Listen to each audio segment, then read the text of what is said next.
Okay, so here's what to do when you get angry. This is a 7-step process. So there's a couple more steps than what is in the book Mamifesto, but I wanted to give you some extras because I really want you to think through this and give yourself some time to process. It's a whole new way of seeing anger. And again, like I promised way earlier, if you will work on your anger in this way, you will not be angry in other areas of your life with your friends, spouse, partners, bosses, things like that, because this system kind of applies to everything. Some of this has been inspired by the National Institute of Marriage. They have a great success rate dealing with couples in conflict. And when I've applied it to my relationship with Jordan, it has been amazing. I want you to know I've been working on this for a couple of years. I've added some steps. I've tweaked it. I've used it with clients, and you're going to be so good. So here we go. If you remember in the very first class that I taught, we were talking about how the story of you and how you came to be. Part of your story includes wounds from your childhood. You did not create these wounds for yourself. They were done to you as you were growing up just because our parents didn't have Oprah and self-help and everything else. And even if they did, they're not perfect. So they're going to say and do things that have hurt us, mortally wounding in some way.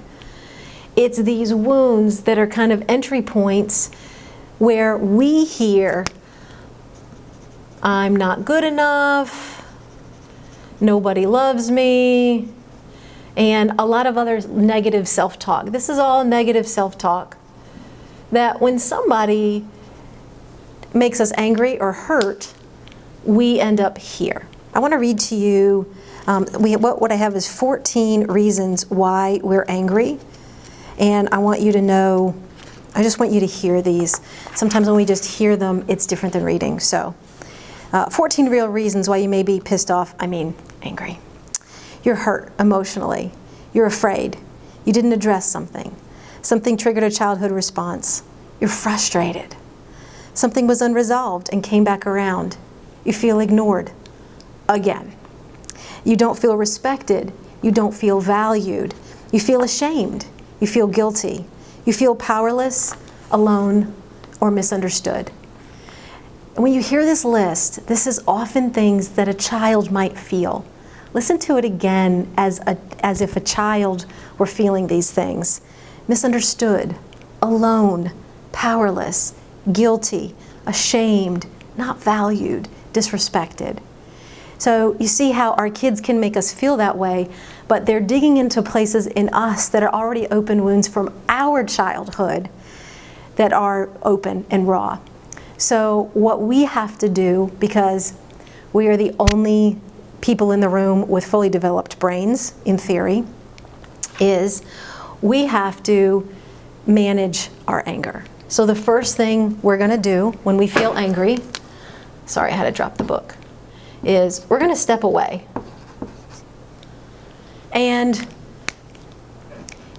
best case scenario, you have an exchange back and forth with we'll keep it with children, and you realize you're starting to get heated, or you're saying something a little forcefully, or you're don't like what's going on, and you're not clear what to do next. And the next thing is probably going to be more into anger. Then that's where we step away. Step away. Some people will meditate, take deep breaths. I'm going to take you through a couple of steps I go through that will help you begin to understand what to do.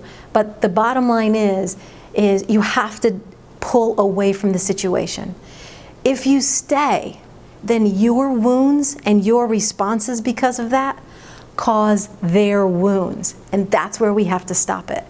So we have to step away before any damage is done, and we're going to deal with ourselves. That is such a golden ticket. Secondly, when we've stepped away, we don't just think this is all going to magically disappear. The truth is, you got mad for a reason. Yes, it's for wounds. Yes, it's whatever. But somebody's done something, and you have to figure out how to go back and manage it. But the first thing that needs to happen is, I want you to ask yourself, what do I need? What do I need? That list that I just read, which I will give you below in a PDF, is such a great checklist. Do I need to feel not so alone? Do I need to feel respected? Do I need to feel valued or appreciated? Do I need to feel heard? Like, what do I need to hear or feel? And that is about us, okay? Then we're going to go for the jugular.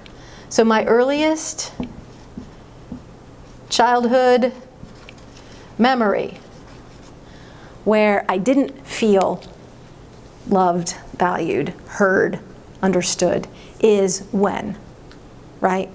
When we go back to that jugular of all the wounds, we can start to figure out what we need and then give it to ourselves. And I'm going to go to the next one. I will give myself. So I'll out mine. I have two big ones. My first one is I feel afraid, and my second one is I don't feel heard. And when I don't feel heard, I get louder and louder and louder because I want everybody to hear me. But the louder I get, the less they hear me, right? So I'm going to run it through this. What do I most need? I need to feel heard, right? What's my earliest childhood memory? One time when I was like 4 and I'm on the swings and I'm yelling and yelling and yelling for my mom and she doesn't come out to the swings to get me. I don't feel heard. Now, you and I both know, now that we're moms, my poor mom has already been out there for like 16 million times, and this was like the one time she didn't come out, but that is my memory, and I feel I'm never heard, right? So, I will give myself the gift of listening to myself. So what I do when I pull away is I journal. And I'm like, I'm having a really bad time right now. I wish I were in Hawaii. I just want to be loved and I don't want people to mess with me and I just want everything to go my way. And I will write back and say, I hear you.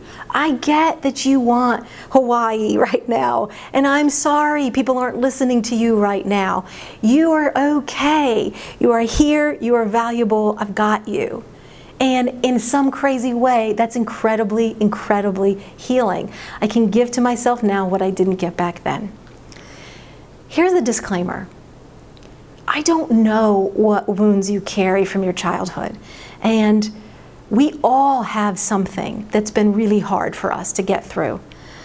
The not being heard and being afraid are just two of many of mine that I've been in counseling for like 18,000 hours for. So I want you to know you're not alone, but I also want you to know that if you need to go get counseling or therapy or help or whatever you need to get you through these stages, because they're not optional, then I want you to go get help. This course is a great primer and a killer start on working on your anger. But if you have really gone through a lot of these steps and really tried this for 4 weeks straight, 4 weeks, that's really hard to do, and either you can't get through these steps or you're still yelling after 4 weeks, go ask your best friend who her therapist is, because I guarantee you she has one, or somebody you know has one, and tell them I've been working on anger and I can't unlock myself. Maybe tell them what step you're stuck on, and they'll help you figure that out. So I want you to have a lot of grace for yourself in this process. This is all discovery. You're not used to this. This is brand new. But give yourself 4 weeks, and after that, go get help, because you will already be ahead of where most of the people come for therapy anyway, and no shame in that. Number 5. So because we're dealing with mom anger, I want to keep it very tied and connected to our kids. Once we've given ourselves what we need, objectively, my kid did what? What's the action that they did? Okay, my kid didn't do his chores. There's no emotional involvement with that. That's an objective statement. He didn't do his chores. It is the 4th week in a row he didn't do his chores. I'm making this up. I see that he is not trying, in my opinion, and there's a breakdown in communication somewhere. Okay, those are all objective. Just really objective, what's going on with my kid. And then emotionally, I wonder if my kid is feeling like he can boss me, like I'm not going to stick to my guns, like he can get away with stuff. I don't know. Maybe he's afraid. Maybe he thinks he's not going to do his chores enough. So I'm trying to come up with emotional things that my kid may be going through. Why? Because this allows me to connect with them in a different way. This pulls me back to objectivity. Wow, if my kid feels lost or afraid or whatever, then I'm not going to bring my emotions on top of that, right? So I'm the one that's going to try to have some compassion on him, compassion on myself first, compassion on them next, and then ask myself, what needs to happen? If I'm a lot calmer, and this may take 30 minutes, this may take 40 minutes, yes, you can buy yourself some time. Yes, you can say, look, I need to step away. I will be back as soon as I can. I'm going to go take some deep breaths. I'm not going to be out right now, but when I come back, I will address this. So they know you're coming back, right?